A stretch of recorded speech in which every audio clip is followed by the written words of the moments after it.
Qui était Jésus-Christ? Alors, bien-aimés, nous n'allons pas rentrer dans les belles phrases, nous n'allons pas rentrer dans les démonstrations les plus fulgurantes qui soient. Nous irons tout simplement dans l'Ancien Testament, alors dans le livre d'Ésaïe, aux 2 chapitres 52 et 53, et nous irons aussi loin que l'Esprit Saint lui-même nous l'insufflera dans le cœur. Alléluia. Alors, voici mon serviteur prospérera, il montera, il s'élèvera bien haut. De même qu'il a été pour plusieurs un sujet d'effroi, tant son visage était défiguré, tant son aspect différait de celui des fils de l'homme. De même, il sera pour beaucoup de peuples un sujet de joie. Devant lui, des rois fermeront la bouche, car ils verront ce qu'il ne leur a point été raconté. Ils apprendront ce qu'ils n'avaient point entendu. Qui a cru à ceux qui nous étaient annoncés? Qui a reconnu le bras de l'Éternel? Il s'est élevé devant lui comme une faible plante, comme un rejeton qui sort d'une terre desséchée. Il n'avait ni beauté ni éclat pour attirer nos regards, et son aspect n'avait rien pour nous plaire. Méprisé et abandonné des hommes, homme de douleur et habitué à la souffrance, semblable à celui dont on détourne le visage, nous l'avons dédaigné, nous n'avons fait de lui aucun cas.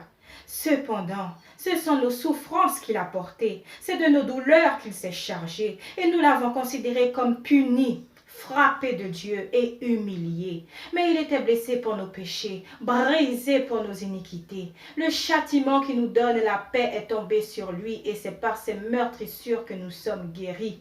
Nous étions tous errants comme des brebis, chacun suivait sa propre voie, et l'Éternel a fait retomber sur lui l'iniquité de nous tous.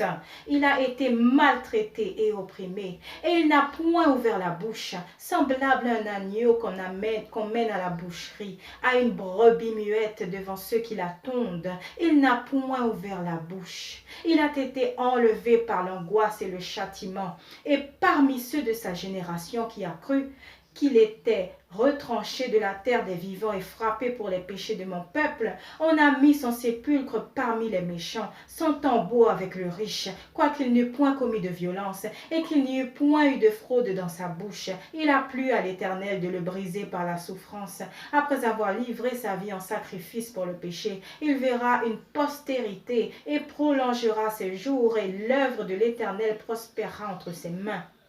À cause du travail de son âme, il rassasiera ses regards. Par sa connaissance, mon serviteur juste justifiera beaucoup d'hommes, et il se chargera de leurs iniquités. C'est pourquoi je lui donnerai sa part avec les grands. Il partagera le butin avec les puissants, parce qu'il s'est livré lui-même à la mort et qu'il a été mis au nombre des malfaiteurs, parce qu'il a porté les péchés de beaucoup d'hommes et qu'il a intercédé pour les coupables.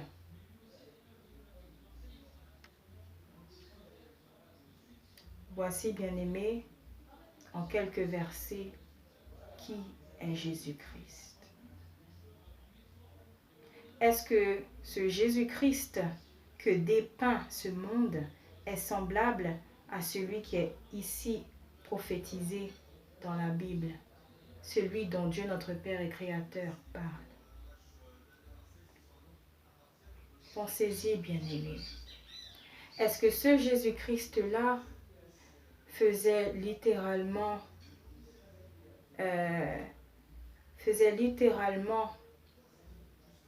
la publicité pour le culte de la beauté? Est-ce que ce Jésus-Christ-là littéralement faisait la publicité pour souscrire à une assurance vie, une assurance maladie ou autre? Est-ce que ce Jésus-Christ-là littéralement se faisait voir aux yeux de tous et glorifiait l'argent? Pensez-y, bien-aimés. Pensez-y.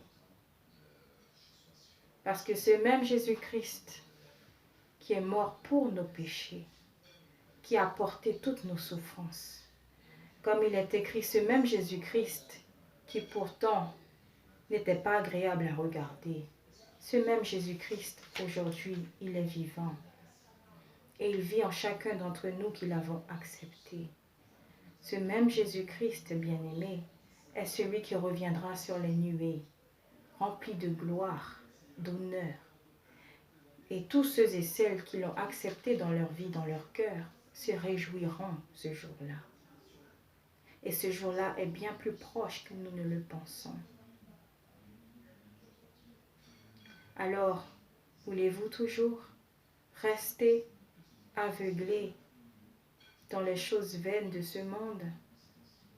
Ou voulez-vous littéralement connaître ce Jésus-Christ qui s'est fait humble, qui littéralement a donné sa vie pour vous? C'est cela, se mourir à soi-même. Et en fait, c'est ce Jésus-Christ-là qui détient toutes choses entre ses mains, qui détient toute vie entre ses mains. Alors pensez-vous, bien-aimés, que le culte du surhomme, le culte de la beauté, le culte du savoir, le culte de la gloire, l'orgueil de la vie, la convoitise de la chair, pensez-vous que toutes ces choses viennent de Dieu, notre Père et Créateur, ou viennent-elles du monde, c'est-à-dire du monde de Satan, qui englobe le péché, qui perpétue le péché et qui continue à crucifier Jésus-Christ, qui pourtant a déjà tout régenté, mais c'est par la foi que tout croyant s'en libère. C'est par la foi que tout croyant ainsi ne pêche plus et qu'il se tourne vers la lumière de Christ, parce que cette lumière est en lui, mais assombrie par la semence d'ivraie de Satan. Cette lumière ne demande qu'à éclore, telle une magnifique rose. Et cette rose, ainsi, pourra être distribuée à tout un chacun qui reçoit l'amour de Christ. Cette rose qui ainsi, bien-aimée, germera dans les cœurs en semence à semence. Cette rose-là ne périra jamais, mais elle sera éternelle.